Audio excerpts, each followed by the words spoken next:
Great. Okay. So um, I'm just going to leap straight in. Um, and just to pick up actually what Prue was just saying there, part of the idea of the stories, the Zodiac stories, is of course um, our stories, your stories, people participating in this or even listening to this afterwards, and how the these the symbolism of the signs and the planets through the signs, everything in our charts has an ongoing story to it. So there's never the last word on what it means to have Sagittarius or planets in Sagittarius or planets in Capricorn or whatever. Um, there's just the ongoing unfolding of the symbolism through all the people who live the symbols, which is you, which is us.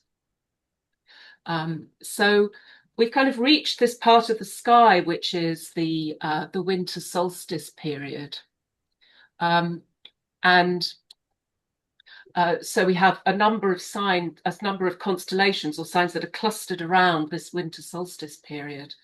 And I don't know if you've come across this part of the wonderful, brilliant SkyScript website, which is it's excerpts from a book by Gavin White called Babylonian Star Law, an illustrated guide to the star law and constellations of ancient Babylonia.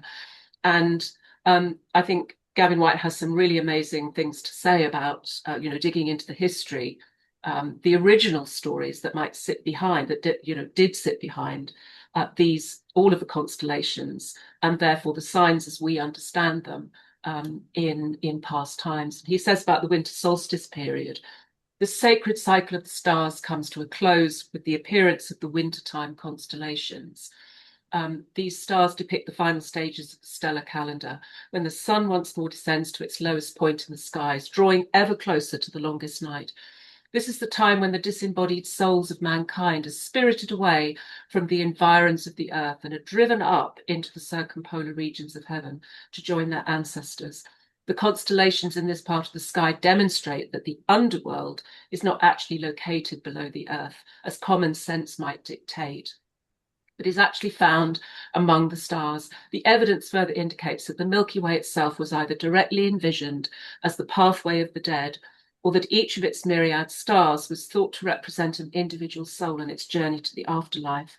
And you see in the illustrations here that the Milky Way is lying then between Scorpio. It trails over the tail of the scorpion, and it skirts by Sagittarius at the same time. So it enters the ecliptic or comes down onto the ecliptic between Scorpio and Sagittarius. And there's something then about coming into these winter signs, with the entry of the sun into Sagittarius, and then Capricorn, of course, is the sign of the winter solstice, at this point, where we've got a sense in that part of the sky with Sagittarius, with Capricorn, perhaps with Aquarius too, of the movement into winter and then into spring, this crossing of a threshold moment, and the kind of magical quality of the Milky Way.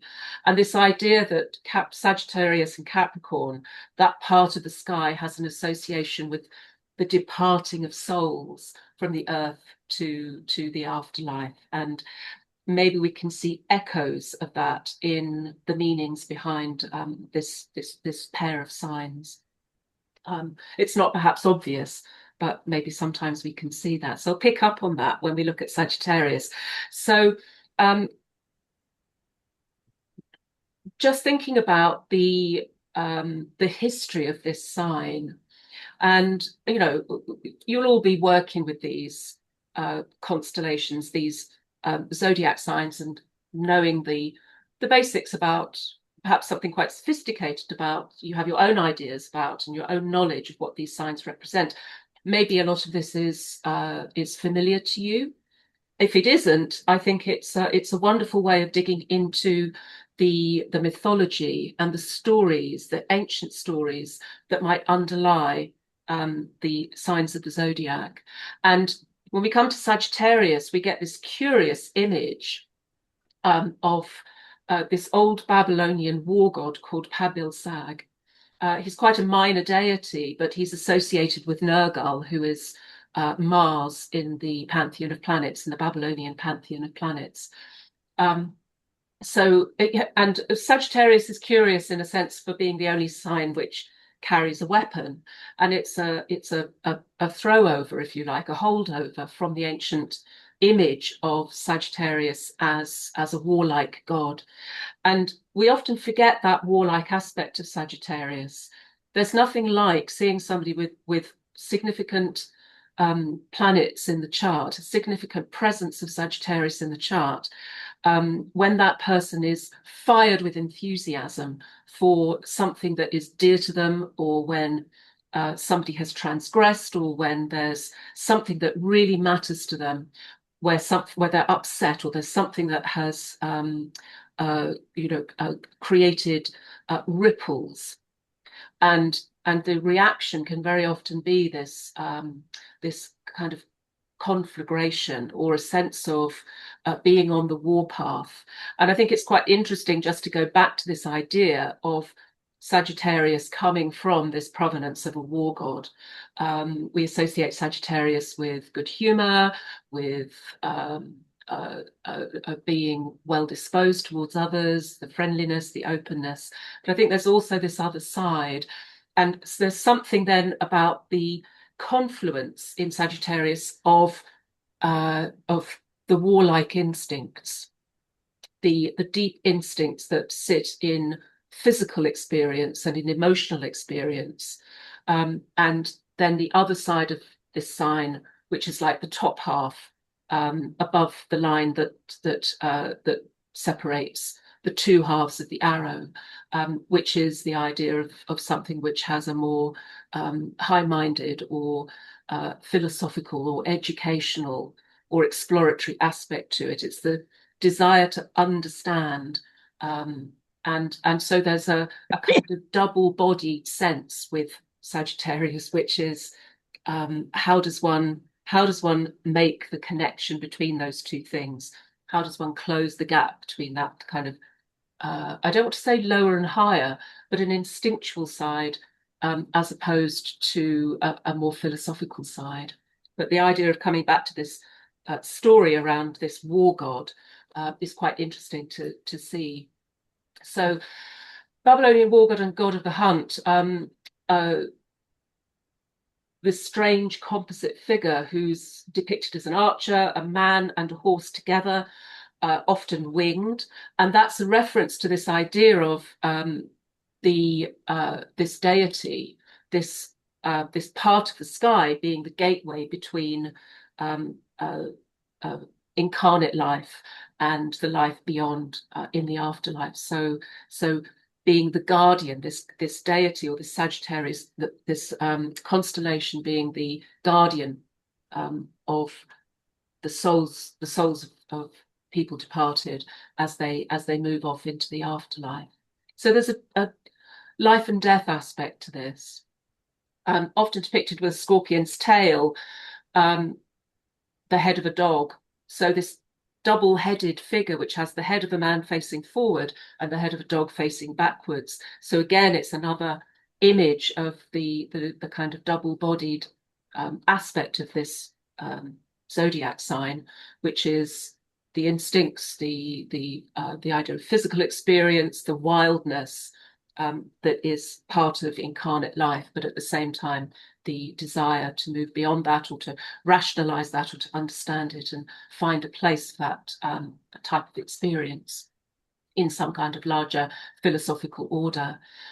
Sometimes the constellation, this image, comes with the legs of a bird. It's quite an odd composite kind of figure. One of the oldest constellations, based on a very ancient horse or centaur image, and also a non-horse human archer figure with a scorpion's body, bird's feet, snake-headed phallus, and so on.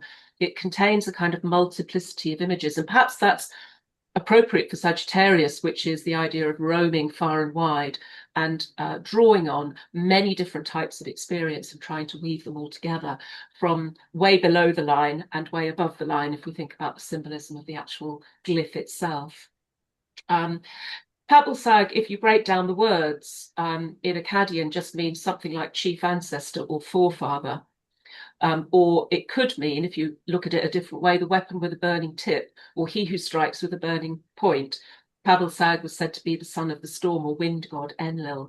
So again, this sort of confluence of different ideas, and we touch into, with the idea of the chief ancestor, we touch into this idea that Sagittarius is about the leading of souls away from the earth and over into the afterlife. So I think people with strong Sagittarius component in the chart, or wherever Sagittarius is, I wonder if in your chart, I wonder if you can recognize a sense of being somebody who facilitates the passage of something, facilitates a change of state from one thing to another. So I showed before that Sagittarius is obviously on the a border with Scorpio, and it has this retention of a scorpionic element in the tail, the sting of the tail with the sting in it, and the scorpion, you can see it there in the picture.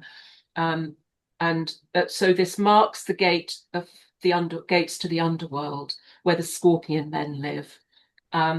It's the point of the lowest ebb of life. We're coming into the winter solstice. There's a strong relationship through this sign to the idea of death, and the relationship to life, the idea of transition into a new state, the idea of death and regeneration. The ghosts of the dead were envisaged in a number of different cultures as birds or as winged men and women, the soul returning to its origins to be reborn.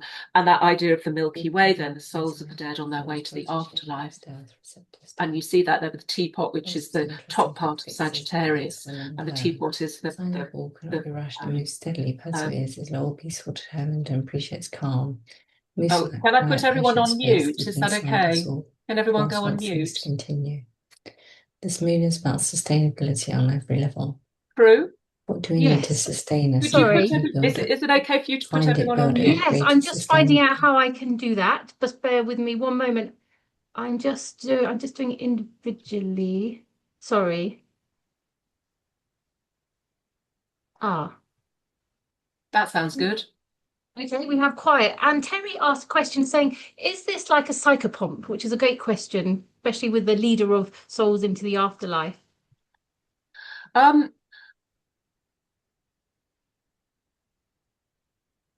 not sure that we have the idea of Hermes as the psychopomp in Greek myth, and I'm not sure whether this particular constellation, whether that word is appropriate for this particular constellation. I don't know.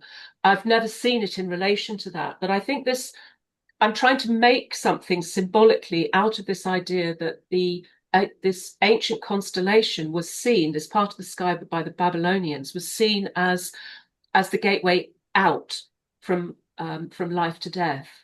And so the idea of conducting a process of transition, I'm not exactly sure how that lands in charts, but I suppose what I've noticed over time is that where Sagittarius is, and for somebody particularly who has a lot of planets in Sagittarius, there is often this sense of being somebody who conducts a process of movement from an original state into something which feels like a kind of afterlife. In other words, it has a spiritual quality to it. I think that's probably the closest that I can get to it. I don't know whether anybody here, and Terry yourself, whether you can think about that as whether you think that there's a psychopomp element to the Sagittarian part of your own chart. I guess I don't think of it so much as a psychopomp, a kind of death doula aspect, which I would certainly think of Scorpio as carrying. But perhaps this sense of the idea of everything being subject, or that part of the chart, the part of us being subject to constant sense of processing and transition, and the desire to move from incarnate life into something which has a higher kind of meaning or a more impactful spiritual context to it. That's the closest that I can get to it. I hope that makes sense. I think Sagittarius looks outwards, one might say upwards, although I don't want to do this directional thing of up and down, but looks from its current set of circumstances into something that is beyond, a life beyond, which has where there's the possibility of greater awareness and enlightenment. And that's what I think this constellation is about. It's about pointing the way towards something that has, where everything comes together in a sense of spiritual significance and meaning. I hope that isn't too woolly as an explanation. So yes, this idea of the guardian, the guide to the deceased, I suppose that is a kind of psychopomp, but in this very specific kind of reaching for meaning aspect to things. And Gavin White talks about the association with the wild hunter in Western folklore. So it has this quite wild aspect to it. And so, yes, we have this idea of this, the man and the horse, the confluence of these two things, the confluence of the wild instinct with rational philosophy, a sense of wanting to reach towards, through experience of being here, to reach towards something that allows us to make sense of and find meaning in the experiences that we have. Wherever Sagittarius is in your chart, perhaps you can recognize that's what you are reaching towards. And very often we kind of, with Sagittarius, we fling ourselves into specific experiences, and it doesn't really matter what they are, because it's all about creating a sense of raw material, the raw material out of which can come knowledge, and out of which further down the line can come a sense of wisdom and spiritual enlightenment, perhaps. This task of reconciling higher principles with instinctual animal nature. The galactic center is in Sagittarius. It's currently about 27 degrees of Sagittarius. It brings us back to this idea of the cosmic gateway to divine truth and spiritual wisdom, a sense of an expansion of consciousness. And anybody who's got anything at 27 Sag, I think it's Kepler who has had the descendant, and I think maybe also the sun at 27 Sag. Am I correct there? Certainly the descendant. And so that idea of reaching towards something which has a greater significance than one's own individual life, I think that's definitely there. Restless, of the wild, don't fence me in, the freedom to roam, exploration, experience, adventure, to be independent, not to be held back, and very much orientated towards the future. There's always a sense of wanting more, wanting to go further. Wherever the limits are placed, Sagittarius will always want to seek beyond that. So, of course, we associate Sagittarius with travel, with the longing for space, with the open road, for far horizons, for the idea of possibility and potential, for always room to grow, not knowing what's ahead and creating the future as you go along. And that part of our charts, even if you haven't got planets there, the being on a cusp, just being on a house cusp, that area of our lives can very easily feel that we're boxed in by other people's limits, by other people's rules, and there's that feeling of wanting to go beyond that place.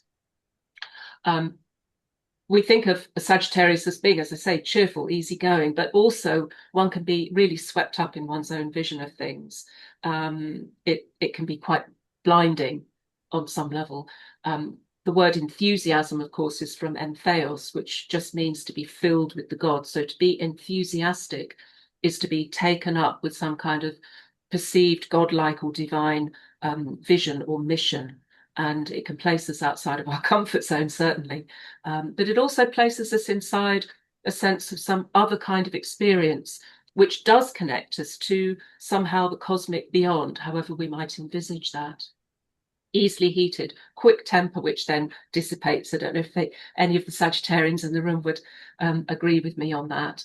A reputation, of course, for being direct and honest and blunt and outspoken.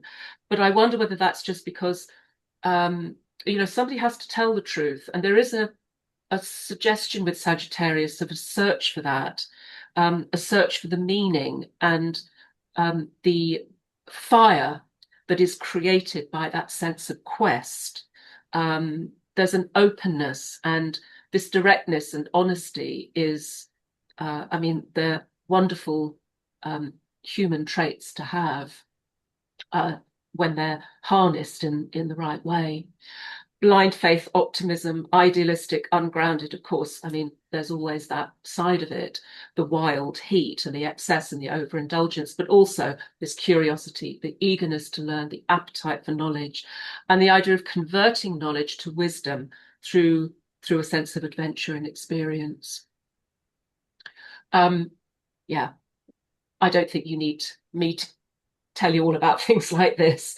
I'm sure that there's loads of films and vehicles and foods and music that you could think of that would be associated with signs, but we just get an idea of it here.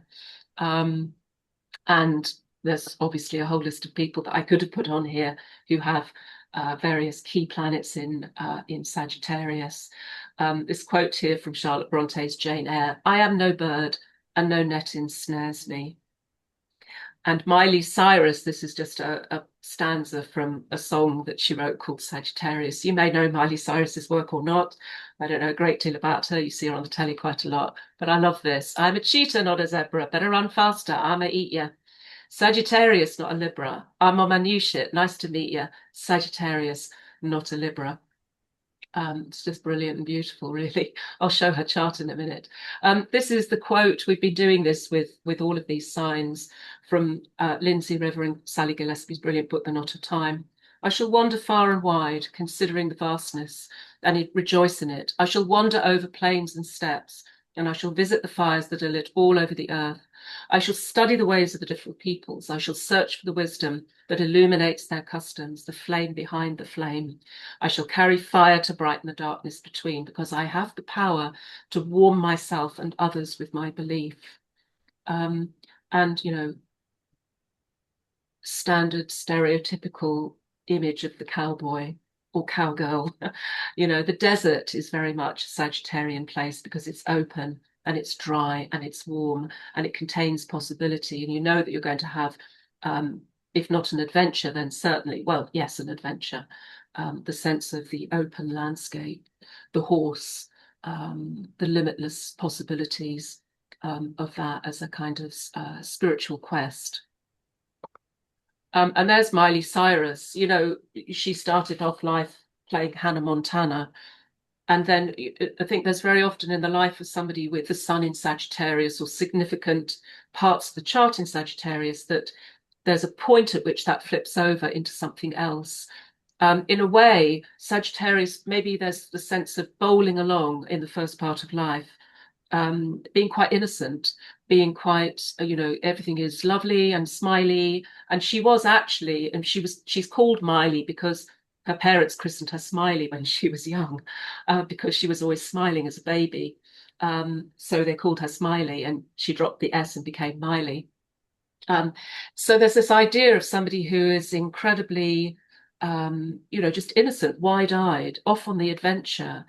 And everything's lovely and beautiful and sunny. And then I think there's a point where one recognizes the need to go into the darkness in some way. And that's an inner journey, of course, as much as it is any other kind of connection.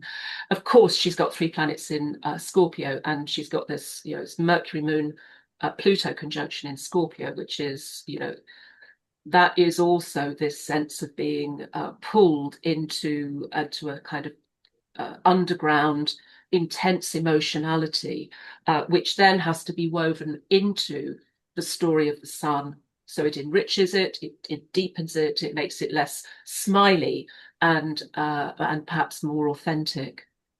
And she says here, there's just some quotes. You are supposed to change all the time. People will say you've changed, and that's supposed to be derogatory, but you're supposed to change all the time. She did that twerking, that video when she was twerking. Was it Wrecking Ball? And so she came out with this completely different, very wild, very hypersexualized sort of image that was completely different to Hannah Montana. It was just like the flip side of it.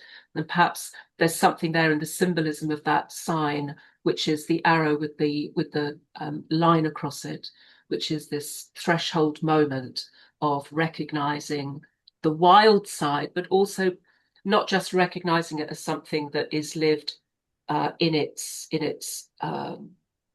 purity, but is married together with the knowingness of lived experience. I'm not very good at keeping secrets. If we want your secrets kept, well, if you want your secret kept, do not tell me. My life won't be a series of either ors, musician or actor, rock or country, straight-laced or rebellious, this or that, yes or no. The real choices in life aren't that simple, and I'm a bit of a tomboy. Yes. Miley Cyrus. And here's my second example, which is, it's a chart I often show, which is Jimi Hendrix. And there's Sag rising and Mercury, Sun, Venus conjunction, the superior conjunctions of both of those planets to the Sun in Sagittarius in the 12th. And this idea of being a seeker after truth, or a sense of a lot of his albums and all the terminology around the material was about gypsies and rainbows and fire and haze and purple, and the sense of being of the quest into some kind of heightened, high, spiritually intense experience.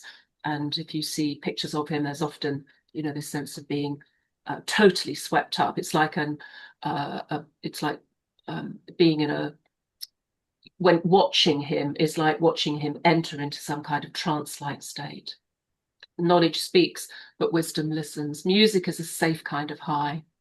You've got to forget about what others, just move the images, what other people say. When you're supposed to die, or when you're supposed to be loving, you have to forget about all these things. You have to go on and be crazy. Craziness is like heaven. And then just a couple of quotes from songs which I'm sure that you know these songs. Purple Haze, all in my brain. It's just the idea of the purple haze. Which, of course, and he's talking about, being in love, and being blinded by love. And I think that just the idea of the purple haze is the sense of being so blinded by something that catches one's enthusiasm or catches one's spirit, that everything else disappears. Excuse me while I kiss the sky. The whole sense of wildness, and in a way that's the gateway. But you see with him not just the wildness, but also the slow conversion of that in the time that he had available to him. He died at the age of 27. The idea of the slow conversion of that into something it was molded into and honed into life wisdom and life experience. I think that's the journey with Sagittarius. So just leave you with this poem from Emily Dickinson. I dwell in possibility, a fairer house than prose, more numerous of windows, superior for doors, of chambers as the cedars, impregnable of eye, and for an everlasting roof the gambrels of the sky, of visitors the fairest, for occupation this, the spreading wide my narrow hands, to gather paradise. Of course, it ends with this dash because it doesn't end. It's this sense of openness. Great. Over to you, Prue. Oh, thanks, Carole. Gosh, that was amazing, kind of a gallop in a Centaurian way through Sagittarius. And just by looking at the depth of the guider of those souls through to the next stage was really incredibly powerful. So thank you so much. I'm wondering if I can move the slides forwards myself. I'm not sure if I can. I might need to be you might need to do that for me, Carole. Sorry about that. So that's fine, you tell me. Yeah. Great. I'll get my secretary voice on and say next. So I'm here to talk about Capricorn. And when we were dividing or divvying up the signs, I really jumped at wanting to dive into the world of Capricorn. I don't actually have any planets in Capricorn myself, but I'm very drawn to the hard work, the dutiful, and I just know there's so much more to Capricorn than in some ways that austere energy that it is often seen. And it was interesting that when I was looking at surveys, that there's so many on the internet now, and I used to work in PR myself, so I'm never quite sure what to believe, but which sign is the most unliked, and it felt very cruel. So I really wanted to just look deeper at the amazing sea goat that lives with us in the Zodiac family. So if we can just move forward, Kim, that would be great. And I just wanted to pull out some things that I'm really aware of. And it was very interesting. I'm very aware of kind of evoking the energy. And when I was creating these slides, I suddenly felt very kind of like dutiful and responsible. And I couldn't really get anything done. I thought, gosh, I'm really embodying this sense of Capricorn energy. So I was enjoying, I don't know if I want to live in it for too long, but I definitely enjoyed experiencing it. So the Babylonians called Capricorn the goatfish. In India, it was a sea monster, while the Greeks called it the goat horned. And I think that's really important, that the fact that whereas, Capricorn is very much seen as the goat, but it's also got this fish's tail. And so it's a creature of sort of two worlds. And in Greek myth, Pan, which we get the word panic from, and he was sort of god of the wild, fled from the monster and leapt into the river in panic. And as he was diving in a state of great chaos, he only was able to transform himself halfway. So he was a goat above water and he was a fish below. So there is this real sense of sensitivity that I really get whenever I think of Capricorn. Obviously, its opposite is Cancer.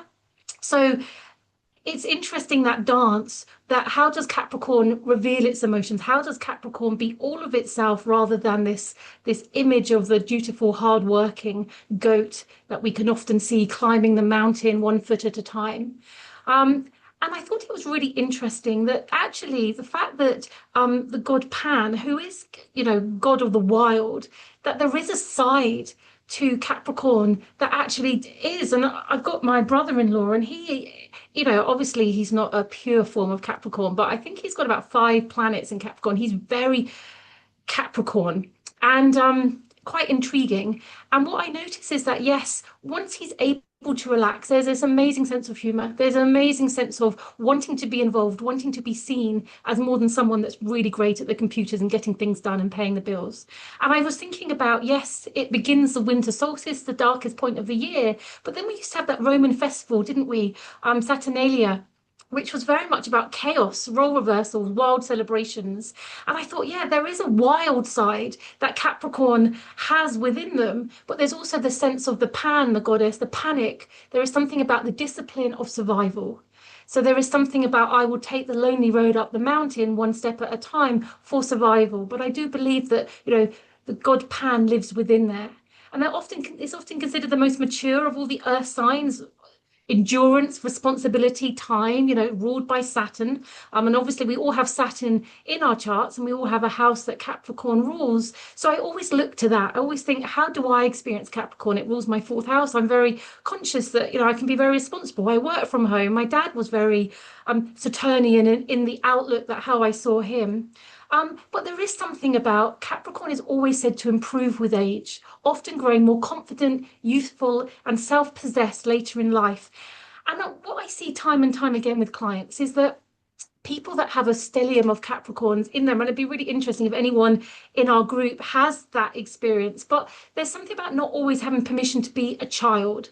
And in the examples that I choose, we can just see them. There is something about doors that naturally open for others just didn't seem to open in the same way. They learn about determination, resilience from a very young age. So they are, in some ways, as they get older, there's more of that sort of youthfulness. I think of that film, The Curious Case of Benjamin Button. I think that's such a great example that there is something that life seems to fit Capricorns as they get older. And I notice that when I see clients, older Capricorn clients, there's a kind of ease that they've kind of settled into themselves, that they kind of look older from a young age, but then they sort of everyone else overtakes them. So it's a very long wordy way of me saying that actually, do Capricorns get the chance to be wild as a child? What was their story about some doors being closed and the hardship in some ways of growing up with that sense of knowing about hard work, the tough realities of life?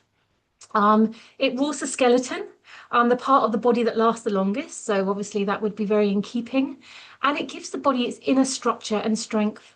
So I always think about the skeleton, we get our support from within rather than from without. So there is something that's very contained when I think about the energy or the essence of Capricorn. There's something about, I will support myself. But I also think that can often create a sense of loneliness, that actually they're not choosing to climb the mountain alone, but somehow that's the path that's open to them. And read.co.uk when I was looking at all the surveys. So that's for anyone that's not in the UK. They do employment and they do a lot of things about if you need staff. So they're looking at the workforce and they did some surveys. And one of them said that Capricorns were the most ambitious and disciplined signs in both the corporate and creative sectors. And another survey that they found was Capricorns reported the highest average salary expectations of all zodiac signs. So I think there is something about ambition, isn't there? There's something about working hard, getting rewarded for putting the effort in. But I think we must never forget that our Capricorn is a sea goat. It also really feels deeply with that tale of the mysteries, the emotions. But we just wonder at times when we think about it with people that we know, where did that go? How was that able to be expressed? How easily did they accept nurturing in their life? Because there can be a brittleness in my experience. I don't know if anyone else has anything that they wish to add, when they think about that Capricorn essence, if they see that. And if not, we can move on to the next slide.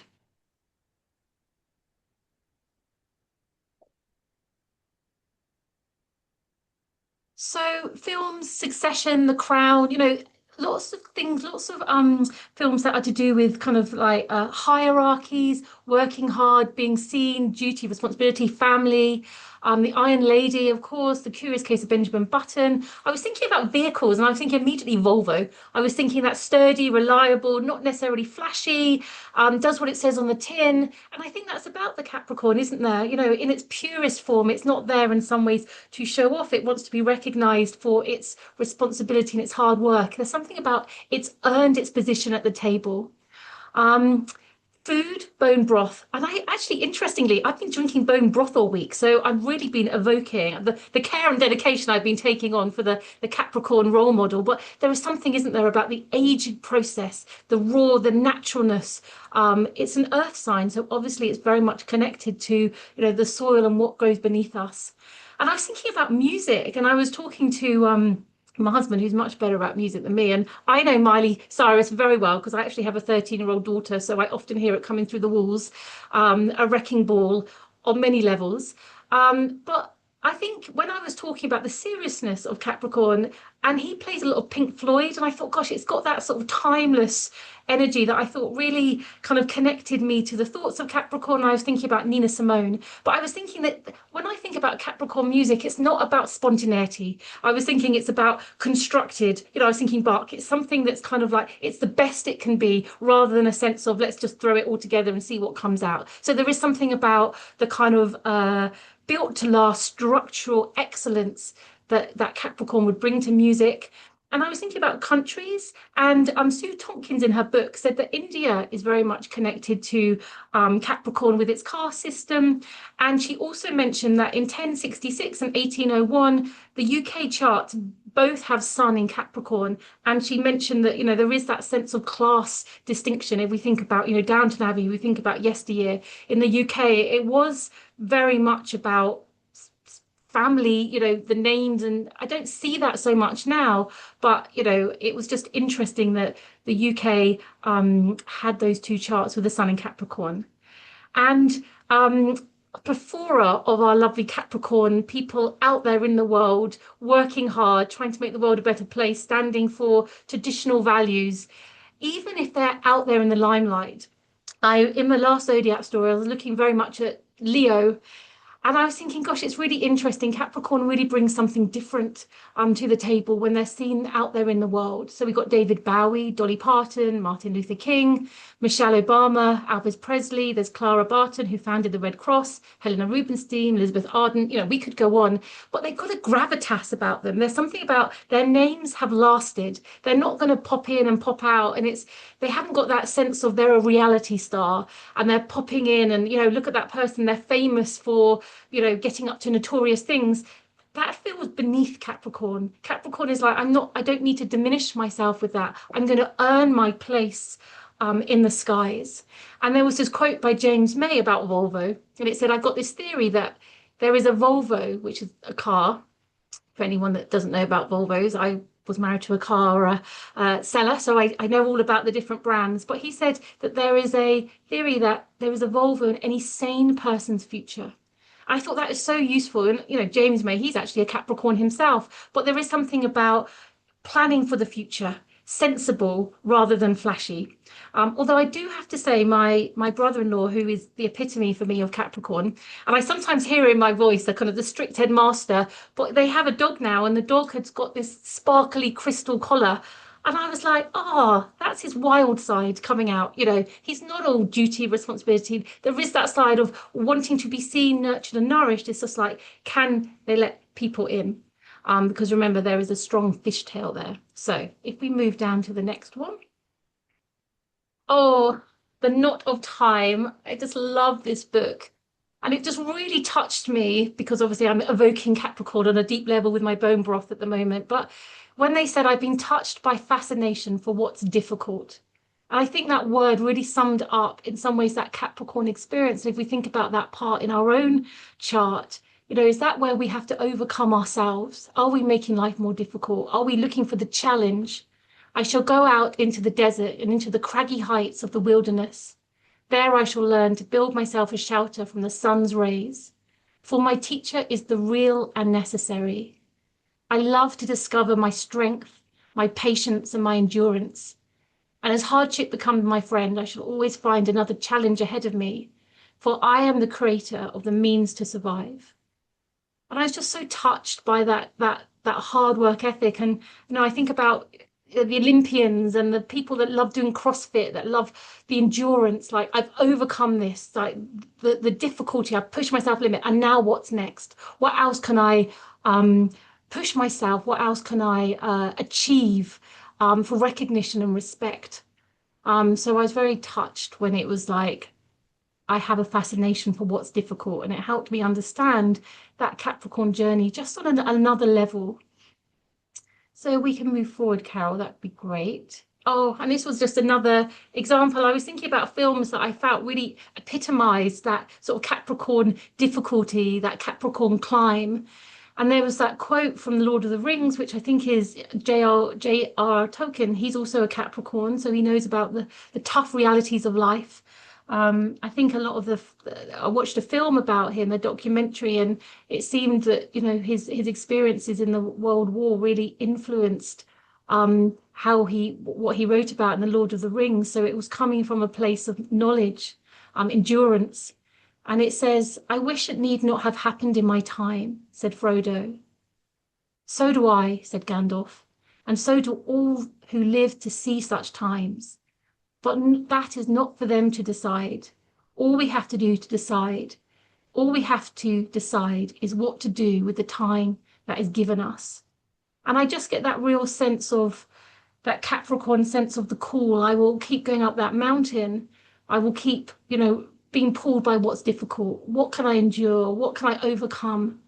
Through that quote. And there's the picture of the hobbits, at the base of the mountain, and it wasn't an easy journey. I just, as Frodo to get that ring into the fires of Mordor, it took everything, but there was something about the endurance, one foot in front of the other. This is the epitome, isn't it, of a marathon, not the sprint. And I always think whenever I'm looking at the Capricorn energy, there's something about what mountain am I going to climb? What's the destination? And we don't have to do it quickly. It's an earth sign, so it understands the natural rhythm of life. It understands that things unfold in their own time, but there is that great calling to endure, to overcome. So and I thought that was a positive example of, of actually overcoming difficulties on many different levels in that film. And if we just move on to the next slide. I just chose a different example, and I was thinking about Black Swan, which I watched a few years ago, and I just thought it was really interesting because it's very much about the physical. It was about the body, and we know, well, Capricorns have that ability to overcome and push themselves to the edge, but if they lose that sense of meaning and why. So there's a quote that comes from it was, in 4 years, every time you dance, I see you obsessed, getting each and every move perfectly right, but I never see you lose yourself. Ever. All that discipline for what? I just want to be perfect. What? I want to be perfect. And then the teacher says perfection is not about control, it's also about letting go. And I was really struck, it wasn't I want to be perfect in that Virgoan sense, which has that very high bar for purification and perfection. It was very much about overcoming the wild thing, the Saturnalia, that's the tail of the seago. If we forget the heritage of, you know, where you're coming from, the emotional side, then, you know, as Black Swan, I don't know if you don't have to have seen it to know it doesn't actually have the greatest ending. It's very much about body dystopia, mental imbalance, but there's something about being overtaken by the discipline. And I think that's something about the Capricorn journey is remembering why, remembering the heritage. I've come out of the waters. I'm the creature of two worlds. I hold the intuition and imagination as the endurance as well. So it was just that line that I thought I really wanted to include it when it said all that discipline for what? And I think that's wherever we have Capricorn in our chart, where we may find ourselves naturally more disciplined, taking life more seriously. For what? You know, why are we enduring? And I think it's that Black Swan was a really good example. I'm not sure I'd want to watch it again. It was quite dark in places, but I think it highlighted the fact that it's really important that we know what we're doing it for and being clear with our intentions as we are focusing on moving forward. So we go on to the next slide. I wanted to bring up Muhammad Ali. I had a plethora of people to choose from, but I really liked him, the greatest boxer as we know, and he was born the 17th of January. And I think when I was looking at his chart, I was very struck by that sense of determination. This is a picture on the right-hand side of him when he's 12 years old. That sense of striving, you know, having to work hard. And actually, I was reading all about his background, and now that I'm on the spot, I can't remember. It was just like he didn't do the draft of Vietnam, but before that, he had his bicycle stolen, and he said he would fight the people that had taken it, and the policeman said, well, you better learn how. And he was really growing up in a very kind of difficult time in the history of America with the racial inequalities. And I think that was a real spur on for him to endure, to overcome. And there's that quote, I hated every minute of training, but I said, don't quit. Suffer now and live the rest of your life as a champion. So it's different to Black Swan, which is like, suffer now, but it's actually about and live the rest of your life a champion, have that purpose, overcome, sit in the discomfort. And then some other quotes he said, which I thought just summed up the Capricorn journey so beautifully. Impossible is just a big word thrown around by small men. I just got a sense, you know, of him climbing his own mountain. You know, nothing's impossible. That real sense of endurance. And it isn't the mountains ahead to climb that wear you out. It's a pebble in your shoe. And what keeps me going is goals. So we can see that there's that lovely sun in his 6th house in Capricorn, that day-to-day reality, that rituals, that hard work, the seriousness he puts in, not just when he's on holiday 2 weeks a year, that he puts into his everyday. Not always the easiest place for the sun to shine. But it's the only planet that he has in Capricorn. And I'm always struck, whenever I think of Muhammad Ali, I think, I hear his Leo, you know, I'm the greatest. It's hard to be humble when you're as great as me. I love that Leo side. But, you know, we can see that he's a Leo rising, but he is ruled by the sun. Well, obviously, he's got Chiron, Pluton, and there's a part of fortune that's also in that 12th house. So there is something about showing up, you know, in the limelight, having that a confidence, but really what's underneath that, you know, we've got Chiron and Leo on his ascendant, one of the most powerful positions. The ruler, the chart ruler, is this sun in Capricorn. So it's almost like underneath that bravado, that sense of I will be seen, is somebody who's determined to earn their seat at the table, to be seen, to be visible, and paid a price. You know, what happened to his house from what he acknowledged was coming from the knocks in the ring, the brain damage that has come from that. I believe it's with the dementia. So there is a cost, you know, for that sense of pure focus and resilience. But I just thought he was a beautiful example of someone that showed up, was visible, Leo rising, and did the hard work. And if I just look at the next one, David Bowie, I thought he looked a bit like a sea goat in this one. I thought if anyone looks like a goat, this might be his picture. Um, so he's also a Capricorn, and it's interesting, isn't it? Because he's somebody who was a performer, and I was always touched by that story that he knew he was dying before he let anyone else know, and he did that last album, Black Star, which was very beautifully sort of put together. That desire to endure, to put something out to be seen, and some of the quotes that he said was, "How long have I got, and what am I going to do with the time I've got left?" I thought, yes, I can hear the Capricorn nature in that. And another thing he said was, always go a little further into the water. I was like, oh, yes, sea goat. Than you feel you're capable of being in. Go a little bit out of your depth. And I love that. I think for me, when I'm broadening my knowledge and understanding of what Capricorn's about, when it doesn't want to be a strict headmaster, giving us the practical and the tough realities of life, is there is an encouragement to go further into the water than you feel you're capable of. Go a little bit out of your depth, because that, I think, is going to be the making and the mark. And then he says, trust nothing but your own experience. And then again, it's coming back to a theme I mentioned earlier about, in some ways, not getting a chance to play, not getting a chance to be wild as a child, that there can be a sense of, yeah, I had to be serious. I had to grow up quickly. And he said about his childhood, it wasn't a particularly happy childhood. My parents were cold emotionally and there weren't many hugs. And I was like, oh, I feel that. There's a sort of coldness. I could feel the tumbleweed sort of blowing through his bedroom on some level. And then he wrote, it's odd, but even when I was a kid, I would write about old and other times as though I had a lot of years behind me. And I think that's interesting when I look at the children. I spent a year teaching in different schools, in primary schools, and I was always really fascinated looking at children's birth charts. And it was interesting just looking at the different behaviors. First of all, I was really interested in how they behaved over new and full moons, but my Earth little pupils, and they were only 6 and 7, they were the ones that could sit still. They were the ones that didn't have that fire energy, always looking out the window, always fidgeting. There was something that was very grounded. It was, I don't know, we're familiar with these words, but they were like my little old souls of the class that I could rely on to do the right thing. Perhaps, with the knowledge I have now, I could have perhaps encouraged them to have been a little bit more wild, to step into their own waters and to do just to almost like try out different personalities rather than being the good, the dutiful, the hard work, the one that always got their homework in on time.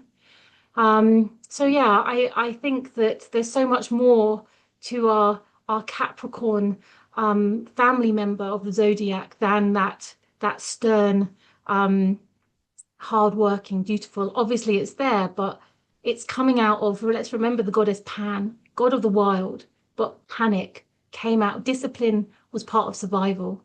So if we go on to our next slide, or I think it's my final slide for Capricorn, I came across this quote for Tristan Carr.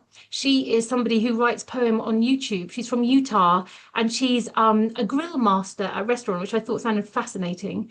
And she wrote this just on Facebook, and it broke my heart. There were like 5 likes on it, and I thought this is one of the most beautiful some poems that could sum up the Capricorn energy. The price of being. I do not hide from the weight. It is mine to carry, as much as the light is mine to hold. The pain, the joy, the silence, the song, all of it shapes me. I do not rush to escape, nor pretend the journey is smooth. I walk it. Every stone, every thorn, every flower teaches me something true. This is the price I pay for being who I am, and I pay it gladly. For the weight and the beauty together are leading me home to where I've always meant to be. So I just thought that just really summed up that beautiful journey. And I just think it's a lovely time for us to think about, what does Capricorn mean for us? And do we have people in our lives that also hold it? And how are they holding the seago energy, the water? I know, Carrie, it's such a gorgeous poem, isn't it? And I feel like it deserves so much more than, the recognition on her Facebook page. But is that part of that beautiful Capricorn self-effacingness, stepping back? I'm earning my seat at the table. So yes. So thank you.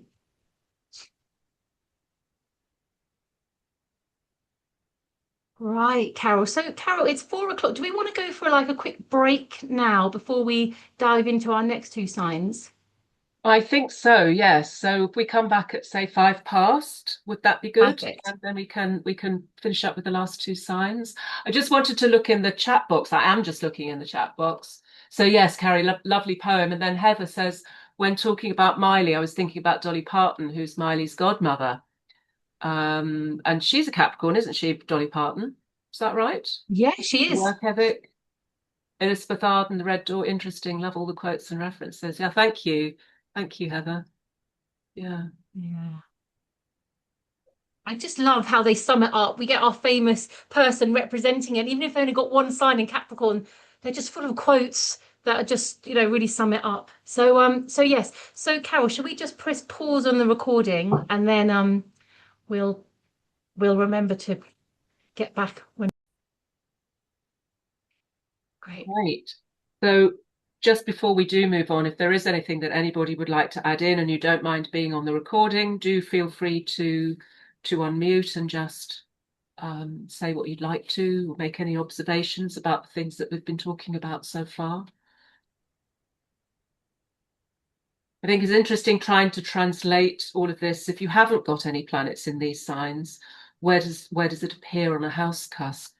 Translating some of this into the context of that, it's maybe a slightly different use of the terminology or slightly different application, but hopefully this makes sense for each person present.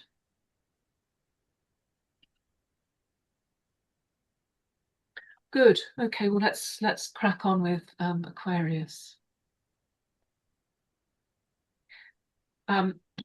So again, from Gavin White's book, The Post-Winter Solstice Period.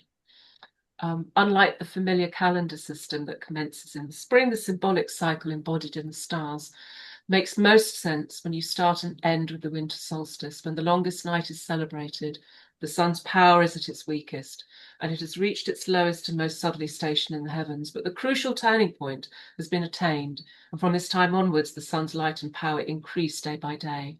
The period following on from the winter solstice thus celebrates the rebirth of the sun from the waters of chaos and the re-emergence of life in all its manifold forms from the realm of darkness and death.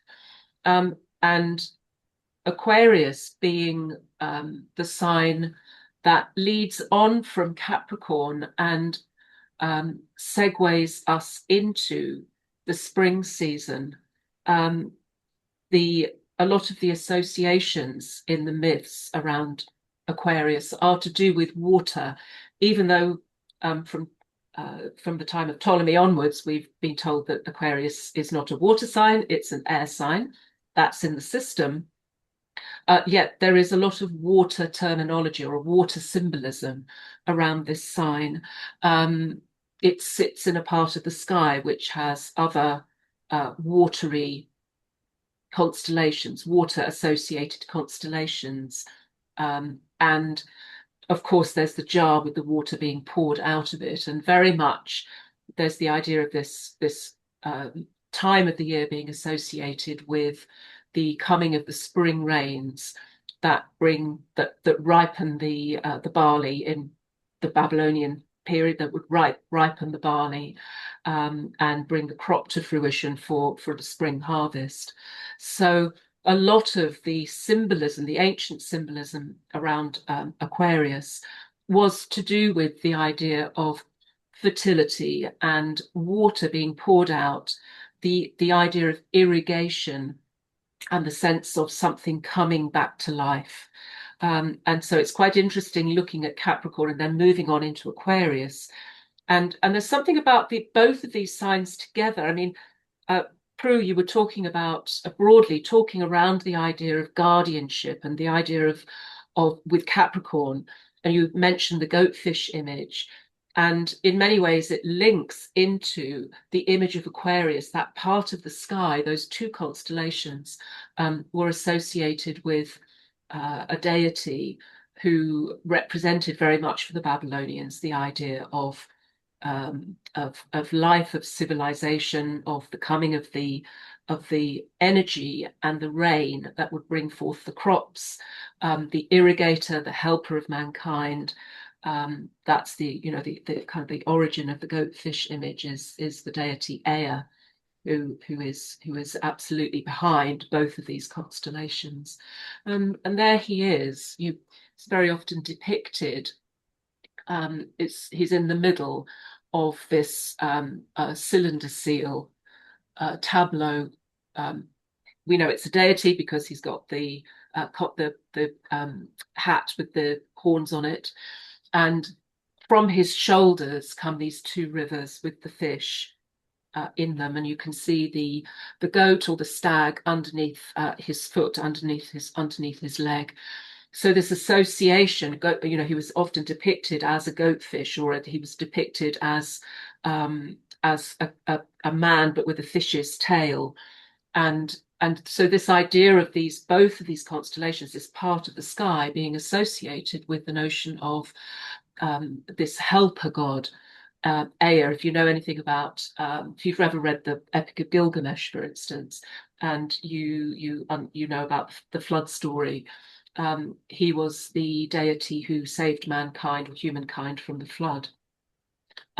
So he was associated with the coming of irrigation, which allowed for the controlled use of water, which allowed for the crops to grow, which allowed a settled agricultural society, which allowed for there to be abundance and fruitfulness, and a sense of the land being tended and cared for, the guardianship of the land, the bringing together of the flocks and the herds, and the abundance of productivity that comes out of the control as much as one can in the tidal rivers of the Tigris and Euphrates, the two rivers that are associated with, or that the Babylonians saw as the two fish of Pisces, what we now think of as the two fish of Pisces, which the Babylonians saw as the swallow and goddess called Ananitum. Those two lines that come together to the knot of Pisces under the ecliptic are the rivers of the Tigris and the Euphrates. So Aquarius is there, harnessing the waters of the Tigris and the Euphrates, so that the field, which for the Babylonians was called the Iku field, it was a representation of Babylon. So it's the sense of the god Ea harnessing the water and allowing it to irrigate the field so that the crops could grow. So sitting underneath the symbolism of Aquarius is the idea of the coming of civilization and the sense of creating a situation which allows everyone and everything to flourish, but it's concerned with the whole notion of productivity, civilization, civic life, and a sense of the common good.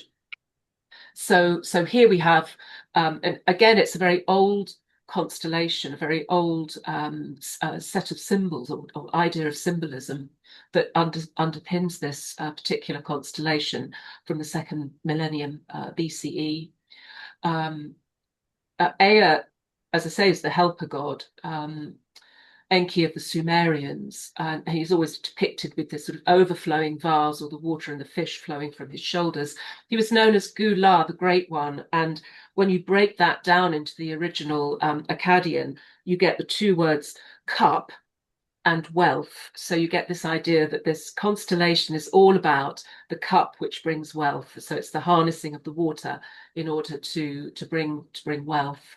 And that water of life is very much the water side of Aquarius. It's not obviously a water sign, it's an air sign, but it evokes the idea of the waters of life.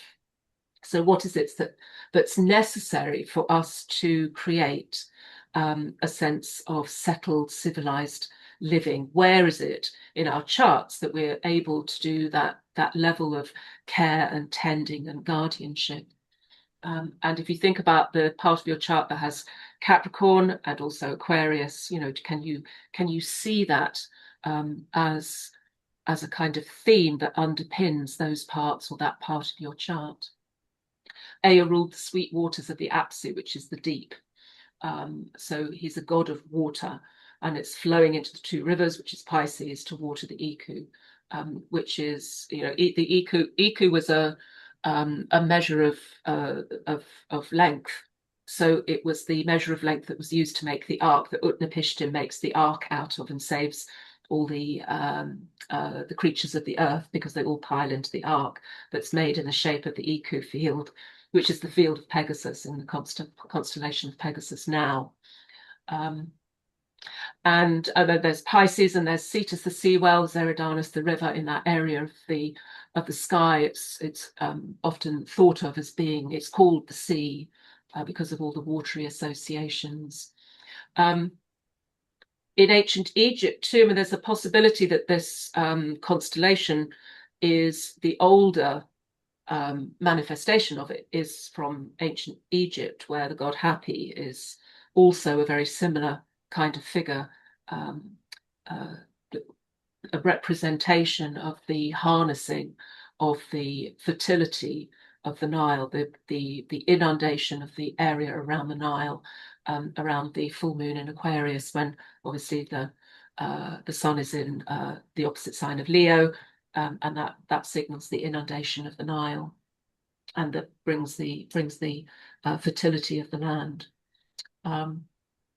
So again, you know, Aquarius is literally just the water carrier. It's the agent of water, somehow in relation to water. And of course, the figure isn't touched by the water. You see that also in the tarot card, Temperance, figure of Temperance.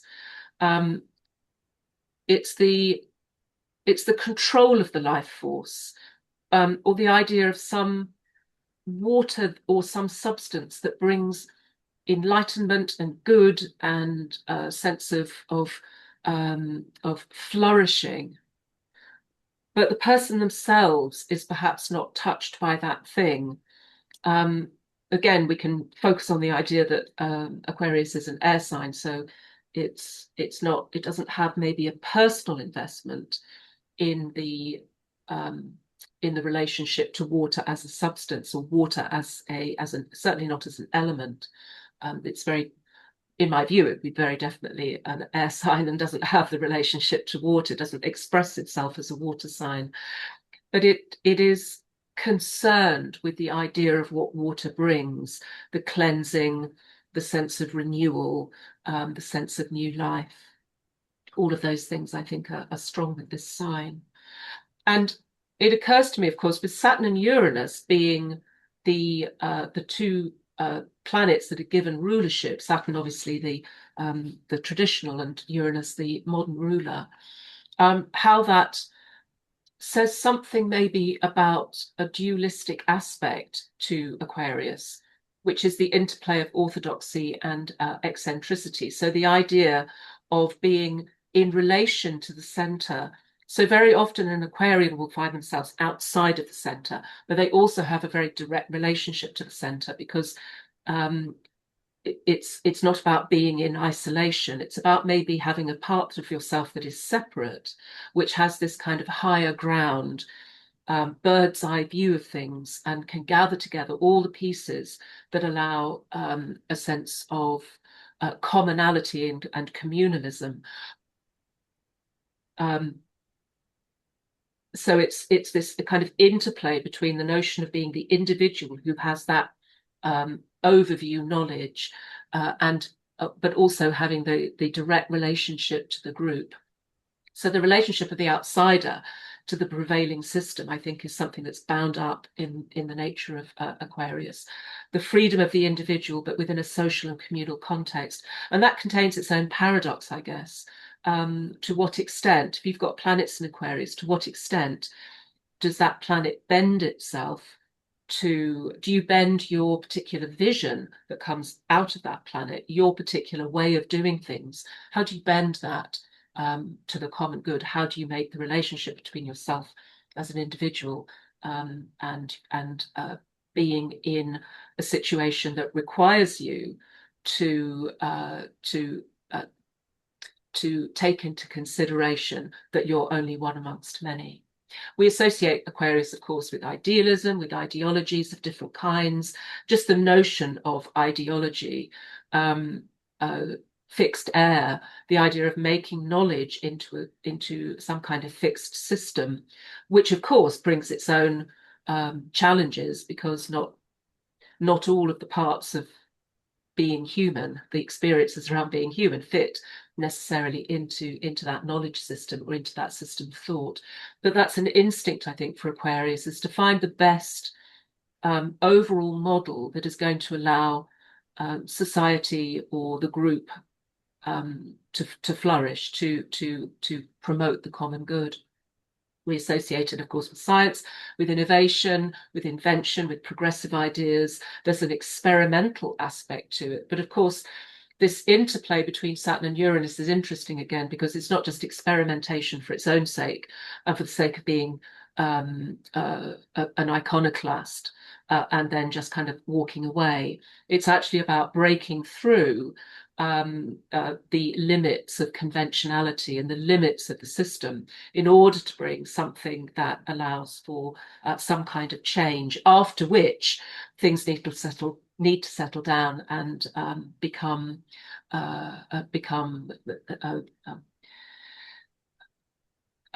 fixed again, to be able to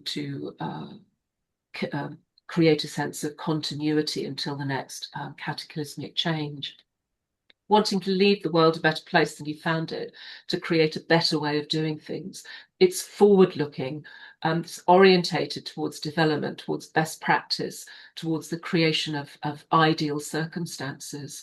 I think it's a very difficult place for Aquarius to be, as somebody with significant planets in Aquarius, maybe the sun or the moon, the chart ruler, personal planets, to be in a situation that they know could be better, but they don't have the power to change anything, because there's always that sense of looking forward into the future, modernizing, reforming, shining the light of rationality and knowledge, the search for truth. If you have Aquarius just on the cusp of a house, for instance, maybe it's that part of that kind of territory that really you can, the material of that house, you have this vision that you could use that as a way of creating some kind of greater enlightenment for the people who might participate in that kind of activity. And it's an instinct to learn as much as you can about it, so that you can gain this kind of upper world type of knowledge that allows you to bring people together in a spirit of some kind of shared endeavor that brings good to everybody. So this interplay, I think, is always there. I don't know whether you would agree that people here who've got Aquarius strong in the chart, there's on the one hand originality, the eccentricity. Not all Aquarians are eccentric, of course, and it depends on how you define eccentricity. Eccentricity is perhaps just literally being on the outskirts, being away from the center, but you still have a relationship to the center. You're only eccentric because you're outside of the center, but you only define yourself in relation to the center. You're not just eccentric for the sake of it. It's pushing against something specific that you feel has got stuck or isn't doing its job properly. Individualistic, independent, not following the crowd. Of course, there's all of that. And sometimes feeling oneself to be an outsider, very often feeling ahead of one's time, feeling actually outside of the group, because your vision for how things might be is not the same as everybody else's, or because perhaps you think you've seen something that isn't being appreciated in the context of your particular tribe or family or your particular setting. Always kind of ahead of the curve. The desire for freedom from social conditioning, the emphasis on personal liberty, I think, is always present, potentially. But at the same time, again, coming back to this idea of defining oneself by relationship to what already exists. And so the idea of being a change maker is there, and the idea of wanting to shape and reshape one's vision so that it can act in the common good. But it can also be, I mean, Sun in Aquarius, the idea of the creation of something which has a commonality, but it also has a visionary aspect to it, and laying that down as one's legacy. So there's an interesting thing that it may take a lifetime for a Sun in Aquarius person to pull all of that together into some kind of holistic system. And then, of course, once it's being created, there's the instinct to push against it, to keep creating and to keep innovating. We think of Aquarius as being cool, as being friendly, accepting, tolerant, democratic, fair-minded, not taking sides, allowing everyone to have an equal say. And it's possible to do that then from this position of the kind of helpful outsider, this Ea God image, the kindly helper God, the one who has this insightful overview. And the idea of the water bearer, again, we come back to that, the living waters, the life-giving waters of civilization and communal living. And the water is essentially whatever is necessary for civic life to exist. And that's not just, in terms of our bigger communities, but also the role that one might play as an Aquarian in your particular tribal group, your particular family group, your particular working environment, and so on. The constant desire to create this kind of almost spiritual nourishment or food or flow or water that allows things to be the best that they can possibly be. Yes, well, films, all of these things, Cool Hand Luke, everywhere, everything, everywhere, all at once. Silkwood, the story of Karen Silkwood, the fight for justice, never giving up, and because you have you know what you know, and very often Aquarius pivots around the idea of the gaining of truth, and having the courage to tell the emperor that he's not wearing any clothes. The film Harold and Maude, which just, it's the story of love across a huge age divide. And so it's a sense of looking at the world from this very different perspective. What would happen if something quite, I might use the word provocative, was put into the mix? How will people respond? Because you only know how life should be if you keep constantly questioning it. I'm not saying that there's a trickster quality to Aquarius, although having said that, the god Ea or Enki does have this trickster quality. He's a kind of Promethean figure. And in order for life to continue being the best that it can be, in order for innovation and change to take place, necessary change to take place, somebody needs to point out what's going wrong or what could be better. Vehicles, of course, electric, low ecological footprint, public transport, but not with crowds. It's that tension that I think exists in Aquarius, where you kind of want to be on your own, but you also want to be connected to the group. And so trying to find a space where you could pivot between the two.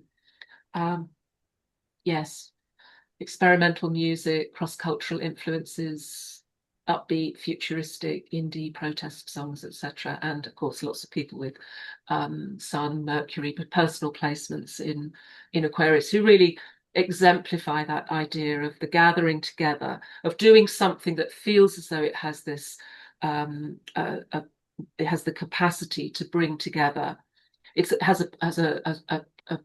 nods towards enlightenment and the sense of creating a situation that can under which other people can shelter.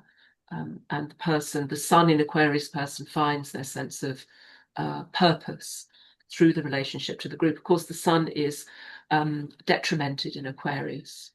So it's the internal tension or the internal paradox of the attempt to be an individual, the desire to be an individual, but needing to do that or being drawn towards doing that in the context of some kind of group endeavor or shared endeavor or overall kind of a collective or communal space.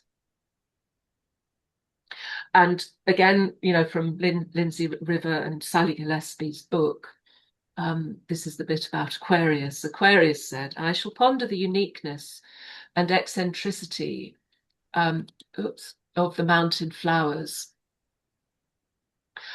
For I love the beauty of the strange and the rare. I shall delight in my own strangeness, my difference from my sisters, and I shall send my thoughts out to all people of earth who feel themselves outsiders, and I shall hold fast to our common experience, our equality. I shall watch the storm from a height, and the lightning flash will light up for me the possibilities as yet unknown, because I love the future, and I love to discover what is beyond our present imagination. It's rather a beautiful kind of image. And just a couple of charts. The first one here is Gertrude Stein. Now, I don't know a whole great deal about Gertrude Stein. Many of you may have read her work. She was obviously a deeply intellectual person. And I can imagine with those 4 planets in Aquarius, the Sun, Mercury, very, very tight conjunction. And then also Venus and Saturn, and of course Saturn in its own sign.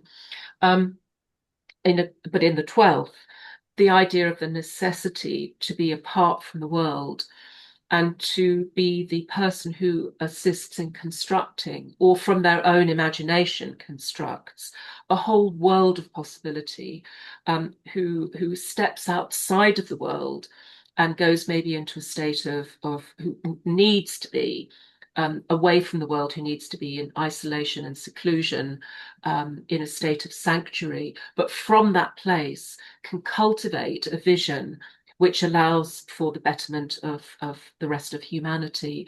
And very much, I think, her writing was from that place. And this blinding sense of clarity, or this incredible sense of clarity, the mental clarity that comes with Aquarius, and certainly with the Sun Mercury there, this superior conjunction of Mercury to the Sun is really powerful. Mercury is swift moving at the superior conjunction, and we know it's the superior conjunction because it's not, Mercury's not retrograde. So this really enhanced sense of clarity and mental, intellectual, rational vision, which comes almost like it's channeled in the 12th house there, and through Aquarius it's kind of channeled from a place beyond. And she then was the kind of conduit for this extraordinary vision that then is brought into being. And constantly, you know, the opposition of those planets to Uranus, which is obviously the co-ruler of Aquarius in the 6th house, this constant sense of revision, revising, not feeling that things are good enough, throwing it out, starting again, revising the writing, doing it again until it perfects the vision, beyond all sense of beyond it, so that it becomes perfect. It's a perfect expression of what you wanted to say or represent to people. She said, there ain't no answer. There ain't gonna be any answer. There never has been an answer. There's your answer.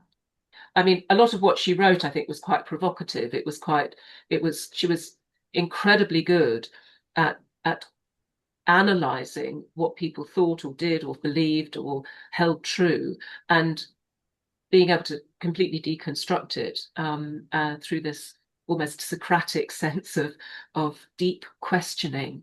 To be provocative is the role of Uranus, and there she is, the relationship to authority, and through that axis of the Aquarian planets opposite Uranus, the relationship to authority, and always questioning the authority, indeed questioning her own authority at the same time.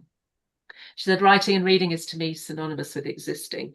One would expect that with a chart that's got Sun-Mercury conjunction, a high air content. A very important thing is not to make up your mind that you are any one thing, which I think is rather nice for Aquarius, to defy categorization, at the same time as being very good at categorizing things, people, experiences, stuff. William Carlos Williams said about her language smashes every connection that words ever had in order to get them back clean. So the sense of stripping out what is no longer useful and presenting something that has this this kind of rational perfection to it, this meaningful perfection to it. And I don't know if you're familiar with the book, The Kore Goddess by Saffron Rossi. Now, she's not talking about Aquarius in particular, she's talking more about Saturn, but the sense of this, of a deep interiority to the Kore archetype, which Jung talked about. And Saffron Rossi takes this up, and she's made this whole book about the Kore Goddess, and following that as an archetypal image, pivoting around Saturn. And Saturn is strong in this chart. It's conjunct the Sun widely, it's conjunct Venus, it's conjunct Mercury again widely. But this idea of the deep interiority, being grounded through that sense of interiority, and the integrity that is created by constantly circling around and refining and perfecting a principle that one can then use to stand as a testament to what one truly believes and what one has to offer to the world. I think that's, don't know if the Aquarians in the room or listening would agree with that, but that seems to me the other side of that. So the Uranian side seeks to blow everything out of the water and create change, because change is necessary, or it's been sensed to be necessary. But the Saturn is the settling back down again, and the constant sense of tending something which has an internal integrity to it, to create some kind of system, or just to uphold a principle of fairness or justice or rightness of something. And my other example is Rosa Parks. And again, you know, it's perhaps the story of the Sun in Aquarius, which is you get, at some point in life, you get pulled into a situation which requires you to act on behalf of other people. You become a kind of representative of the group. And it isn't necessarily what you wanted to do, but it's perhaps part of the field of being a Sun in Aquarius. I don't know.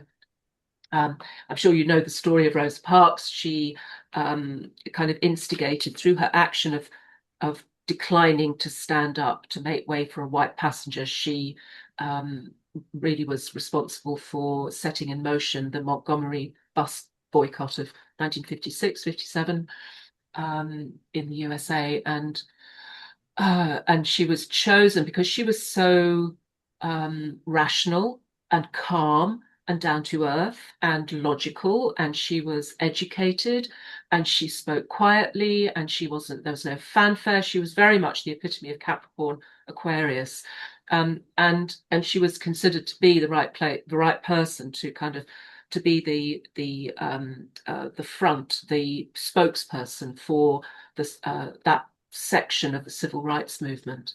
And she did an absolutely brilliant job of it. It must have been an incredibly heavy thing to carry. And she says as much, you know, in her papers and memoirs. She says, I would like to be remembered as a person who wanted to be free, so other people would also be free. Each person must live their life as a model for others.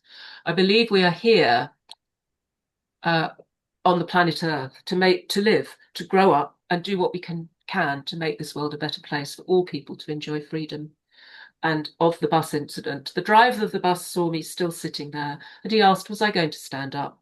And I was just so matter of fact, so cool, so detached, seemingly detached from the situation. She must have been boiling with rage, but she was very, very calm. And I said, no. And he said, well, I'm going to have you arrested. And then I said, you may do that. It's a class act. She was a class act. I'm just going to close with this. I didn't, it's not a poem. It's the very last paragraphs of a little book called The King of the Golden River by John Ruskin. I didn't realize it was by a bloke called John Ruskin when I read it when I was very small. I thought it was just a fairy tale, but it was a fairy tale that John Ruskin created. It was his own kind of little novelette. And it's a beautiful little story, and it's really for children, I guess. It's very much of a fairy tale quality. And it is quintessentially Aquarian. This is John Ruskin's chart, the Victorian writer, and there he is with the Sun in Aquarius on the ascendant.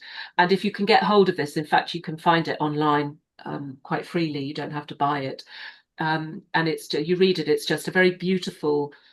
It unfolds a sense of the Aquarian image of this brother who the two black brothers who are greedy and grasping and only out for themselves. They're incredibly selfish. And the third brother, who's called Little Gluck, Gluck meaning luck, who is the epitome of the Aquarian sense of selflessness. So I won't read it out. You can read it later if you so desire, and the book is there online for you to have a look at if you want to. It's a beautiful little story. So yeah, over to you. Well, you take a breath and emerge into Pisces mode. Thanks so much, Carole. It was so interesting, and I just feel we're so lucky being in a time where we can have access to all these old works so easily online. So thank you, Aquarius, for bringing in new eras for us. So Pisces. Yeah, I don't like Capricorn. I don't actually have any planets in Pisces. The joys of being a Libra rising is that Pisces rules my 6th house. So I definitely notice I can get distracted, and I have to have very firm boundaries, otherwise I get caught off guard. But again, I was like, I just wonder how that experience is. These two little fishes swimming in opposite directions. It said one swimming towards enlightenment, one swimming towards sabotage. And I just feel like that silver coil, there are lots of myths that go around it. But if we just move on to the next slide, we'll just start, looking at the sort of background to it. So Pisces is the last sign of the zodiac. But it was interesting because I was having a little bit of read of what the other books would say about Pisces, and I seem to be drawn back to Sue Tompkins. And she said something which I would say quite Piscean. It's also the one that comes before the first. So not just the last. And there's something about it being the pre-birth state before life emerges in Aries. And I thought that actually was really fitting. I was thinking about sort of pre-birth state. I was thinking of the balsamic moon, that time which kind of like in some ways we'll be pulled back into the past. There's a karmic quality and melancholy, but also a desire to look forward to the future. So I really like that. So thank you, Sue, for just not saying it's the last sign of the zodiac. It's where it finishes. But it's also the one that comes before the first, and it symbolizes both the ending and that pre-birth state before Aries on that spring equinox wakes us all up, and we spring forward on many different levels. So in the mythology, the Pisces connect to the story of Aphrodite and Eros transforming themselves into fish and diving beneath the water to escape the monster. And these two fish are tied together. It becomes the enduring symbol of Pisces, often interpreted as a tension between earthly life and spiritual longing. And I'm always aware, when I'm working with clients that have a real strong Piscean signature, that there's something about, for Pisces, the water is their home. Earth isn't their natural habitat. So sometimes just being on Earth can be a struggle, just being embodied. Can be difficult. And I think that's why in some ways there's that beauty, that creativity, but also just staying can be harder for Pisces, and that desire for transcendence, that fish swimming towards enlightenment. There is a desire, I think, to fast track it. And I don't have any surveys, but I know that, it is said that, alcohol or that desire to fast track spiritual connection can weigh heavily on our Pisces members. So it was interesting. One of the things I was reading about was salmon were also deeply revered by the Celts, who believed they carried wisdom, prophecy, and ancient knowledge. And that in some ways seemed very connected to Pisces, which is about that wisdom, that age-old compassion, sensitivity, and spiritual healing, which is shown through so much in our history. In China, Kongwang, spirit of infinite compassion, was linked to water symbolism and mercy. I think she was seen riding on the back of a dolphin. Nuwa, the fish-tailed goddess of the Chinese mythology, was sent to repair the broken and chaotic world. Isis, in Egyptian, was known as the mother of compassion. Her tears filled the Nile. But it's interesting when we think about Pisces that they rarely dominate through force.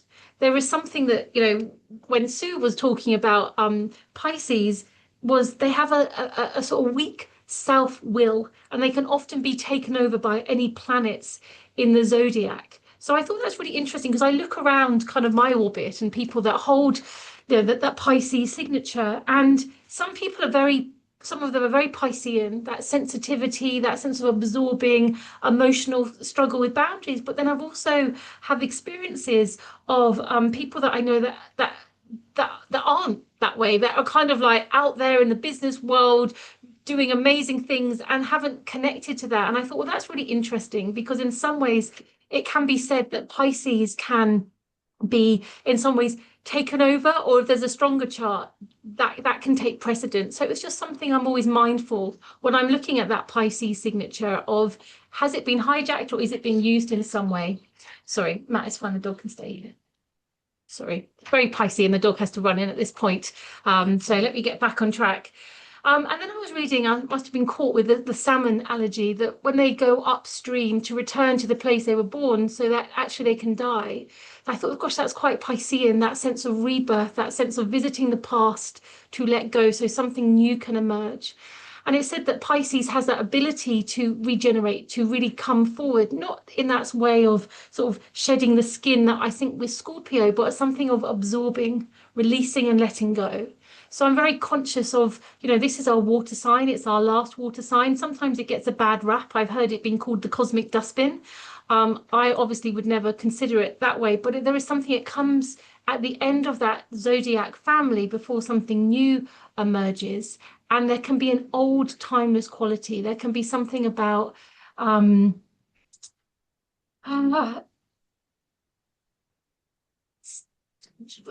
it's a sadness of being earthbound, of experiencing it. And sometimes, how do we stay in that earth body, feeling the pain of the world around us? What do we do with that? So if we move on to the next chart, and I was thinking of the films and I was thinking of food. So I was thinking like film and TV wise, immediately I thought of Twin Peaks. It was kind of in my childhood. I always remember that kind of the music that went with it. It was very much set in a time. It was very atmospheric. I'm sure there was a fog or a mist at some point. Let's not forget that Pisces is ruled by Jupiter and Neptune. So wherever I have Pisces, there is that sense of we can be foggy. There can be a sense of things aren't always clear.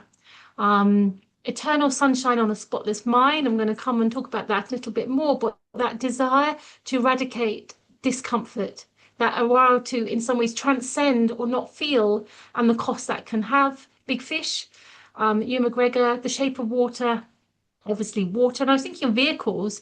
I was thinking, well, obviously anything over water. And then I was thinking of ambulance, but I'm not sure if that really fits for Pisces. I was thinking that might be kind of Mars Pisces, Aries Pisces.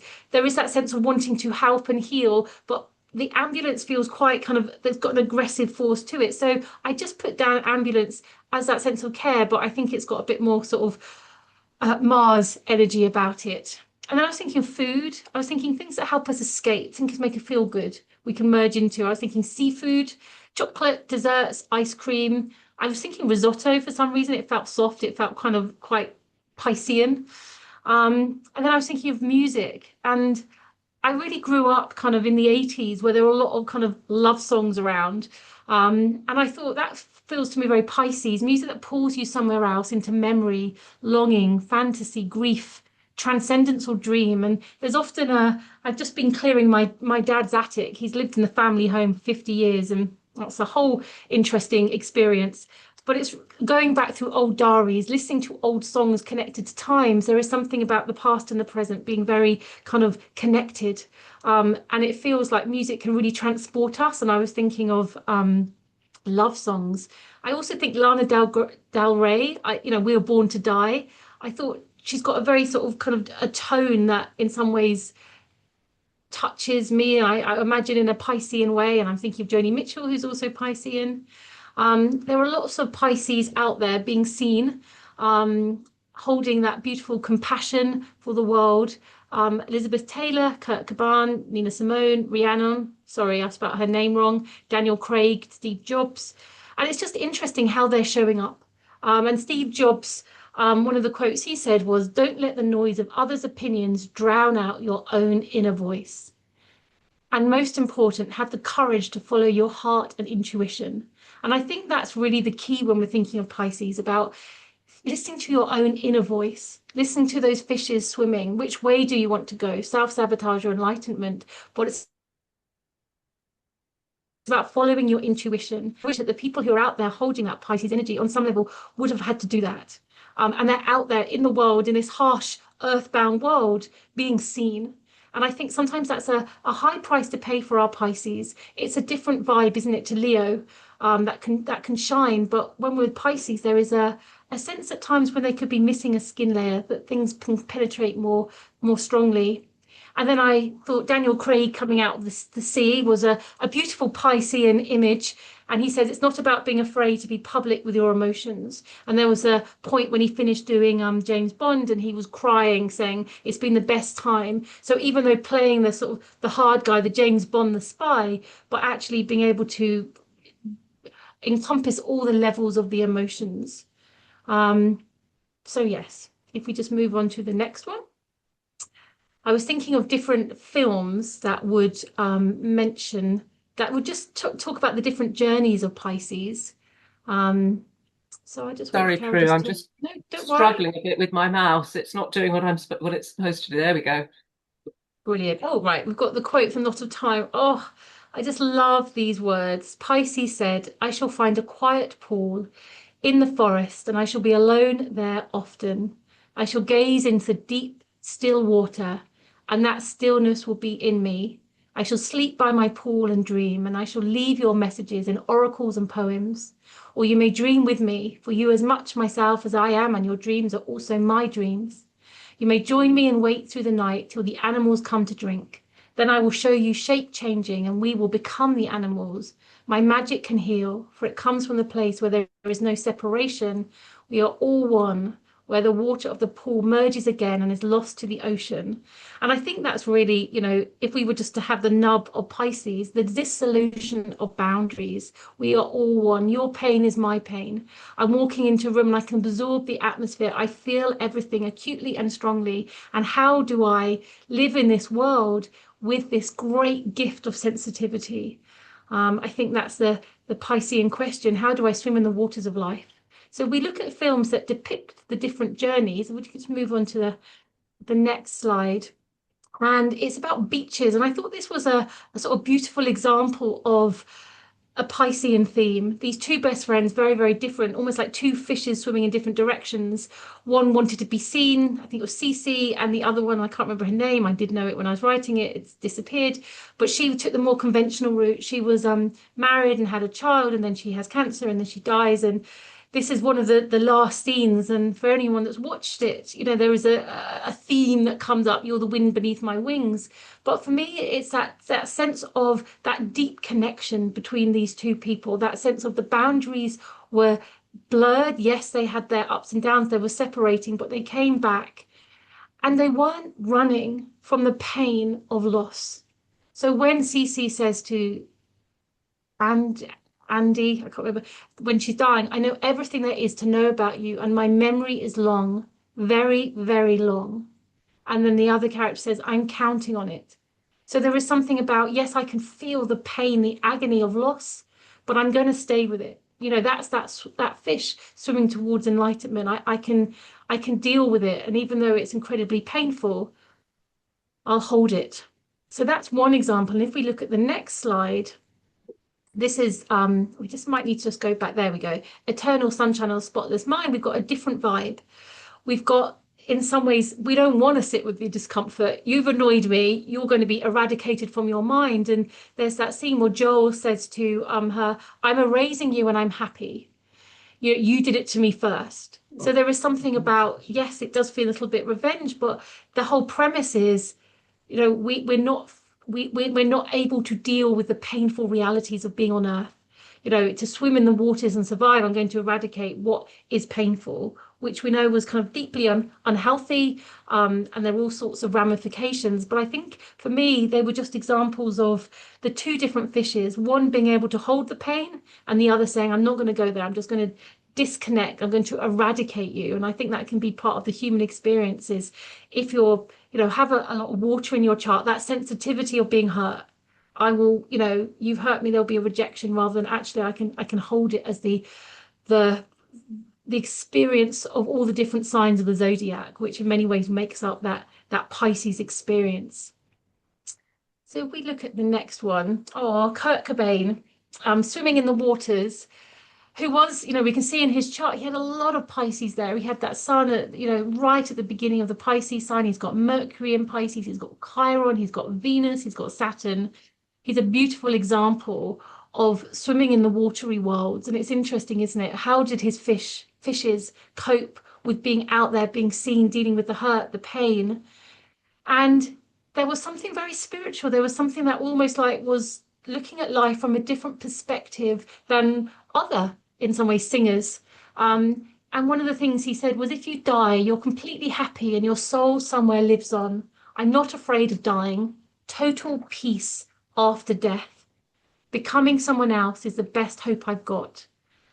And I thought that was really telling of his experience of being of a Pisces, of feeling so much. There was a lot of water in his chart. He also had a moon in Cancer, Virgo rising, coming in from how can I be of service? How can I be useful? Not here for the glory or the limelight. He was, under the spotlight of life, but in some ways dealing with the pain of what that meant. And then he said, I kind of envy people at times who are blissfully happy and can enjoy their lives. And I've always felt too complicated. So I kind of envy those people. It's just I'm too sensitive. And I wish sometimes I could just enjoy the simple things in life. And I think, working with a lot of water signs and also having a great deal of water in my own chart, I really can understand that the pain of being labeled too sensitive in the world that we live in, that it's just too much. And actually, rather than seeing it as a too much, it's actually the biggest gift that he had to feel the pain of the world and bring it out through his songs. And he says it, thank you for the tragedy. I need it for my art. And one of his songs was saying, she eyes me like a Pisces when I'm weak. So he really understands that water element. And he used to talk about astrology and have that knowledge. And yeah, I think his chart is, we've got Pluto on the ascendant, we've got Uranus on the ascendant, changing the mold. That moon in that 10th house in Cancer, yes, we've got Gemini on his MC. So there's a communicator, a curiosity, but also such a gift of sensitivity, feeling everything, walking into a room and absorbing it and being able to express it through his music, but also envying others who didn't feel as sensitive of others, envying people that in some ways had a sort of less complicated life. Because I guess for him, his two fishes felt complicated in the world that he was habitating. His waters of life probably felt quite full. So the next example, if we could move forward into George Harrison, who I think he's always been my favorite Beatle. And he talks about Pisces too. He says Pisces, this is one of the things he says, is Pisces is a sign of two fishes. The way I see it is that one half is going where the other half has just been. So I love the fact he was aware, like even at that time, and he had that sort of that spiritual interest. And he says everything else can wait, but the search for God cannot wait. And I love that. I thought, gosh, there was that real desire for transcendence, for understanding that fish swimming upwards. And he says, we are not these bodies, just souls having a bodily experience. And all there is ever is the now. I try to enjoy the minute. Which I think, bearing in mind he was born in 1943, this wasn't the language of the times. Yes, he was very much of the 60s, and there was, I think of High Asbury, and I think of my dad wandering there. He went there in the 60s as a Virgo and said it was disgustingly dirty. But, for a Pisces, this was all new ground, new languages. And I just really want to acknowledge like what he held. And we can see in that chart, he's got Sun in Pisces in that 5th house about creativity. What is it that can only come through himself? And it's ruled by Aquarius. So there's that Uranus and Saturn component to the work that he puts out into the world. And how interestingly that they're both conjunct in the 8th house in Gemini. We've got Venus in Pisces in that 6th house. So we've got a beautiful water signature, and he's got his moon also in a water sign like Kurt, but his is in Scorpio and it's at 0 degrees and it's right on his ascendant. So there is something, isn't there, about this new cycle for him beginning in Scorpio, that depth of where to take it. So rather than being a moon in Cancer like Kurt was, that nurturing, the paternal, the waterfall of waters, this was something deeper. So yes, I was really struck by the richness of the Pisceans out there who are showing themselves to the world and how they're able to deal with that and how uncomfortable, the complexity of being too sensitive would be when, you have a lot of eyes on you. I can't imagine it's easy being the sign before the beginning, the balsamic phase in many ways of the zodiac, the depth of what comes. And I'm always in awe in some ways of what it must take for people who want to be seen or who have a gift. And in some ways, part of that gift is being on the stage of life. Yes, so thank you, Pisces water sign. And there's my final quote, which is perfect timing as we come to our end, but it's a quote by Melissa Cox. I couldn't find anything about Melissa Cox. I was searching and searching, and I thought, well, that's okay. Maybe her fishes need to swim in more private waters. But she wrote this quote, which I just felt really summed up the Piscean experiences. I'm homesick for a place I'm not sure even exists. One where my heart is full, my body loved, and my soul understood. And I thought that really summed up perhaps what Kurt was trying to say and George in their own unique Piscean ways, that sense of I'm homesick for a place that I don't even know exists. So, yes, a lovely sort of swim through our final water sign, bringing a sort of gentle close, as it were, to our zodiac stories, Carole. That's wonderful, Prue. Thank you so much. And thank you to everybody for being with us on this journey through the zodiac. And hopefully, we have an image of the totality of the cosmos and the zodiac and the circle. And it's just been so wonderful to move through all of these signs. And yeah, there's a beautiful quote here at the end. It's fantastic. There's some beautiful things there about Pisces, and it's perhaps the one that's most difficult to understand of all the signs. So thank you. Is there anything that anybody would like to comment on or to add in to say before we close?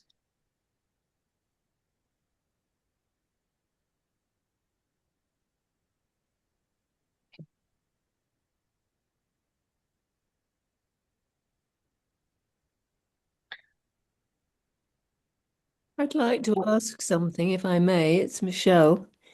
Michelle, hi, do you mind being on the recording? No.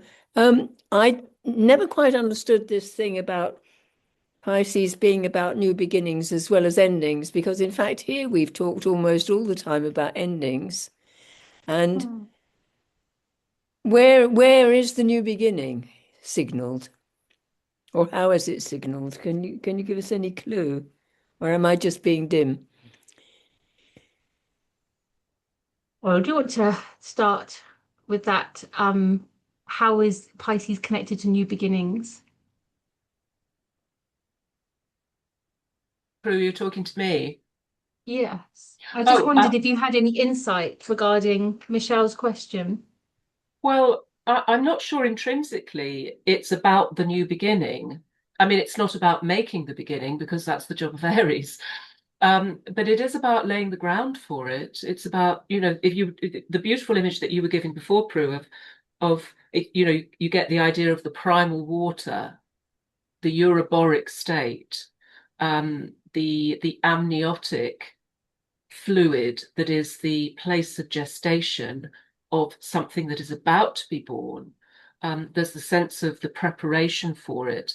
And I think Pisces maybe we see that in some of the quotes there that you had on the screen for those two chart examples, the sense of knowing that there is something yet to come, but it's one's own sacrifice that is going to bring it into being. I don't mean that in a sad way, but it's that whole the salmon image that you were giving before, Prue, which is, the sacrifice of some part of oneself in order to be able to enact the new stage. Well, I think it's a duality, isn't it? It's two fishes. It's the beginning and it's the end. It's that about, I think of the balsamic moon phase. We're looking to the future, but we're also closing the past. It's like holding both at the same time. Does that make sense, Michelle? I probably answered in a little bit of a Piscean way, unlike Carole, who was clearer. Now, I think you said something that made me suddenly feel I did understand that you have to have the primeval soup before something can be born out of it. Mm. Yes. Is Yeah. that that's the meaning that I think I missed before?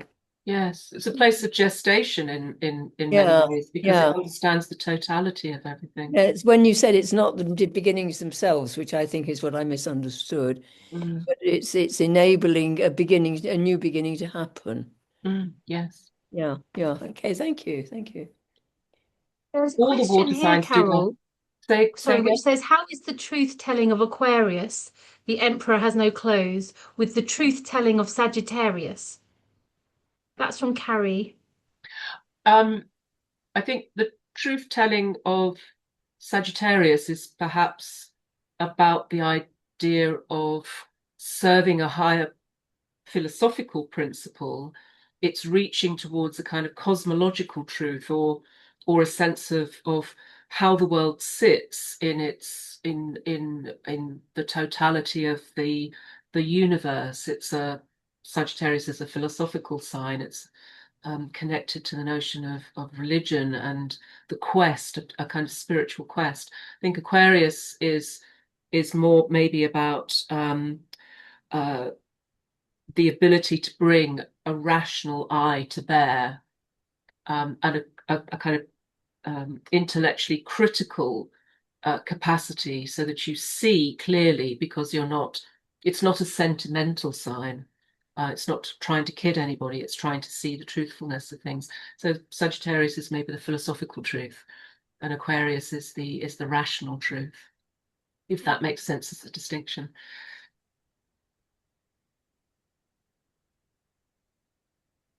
Yes. Any other questions before we bring our final zodiac stories to a close?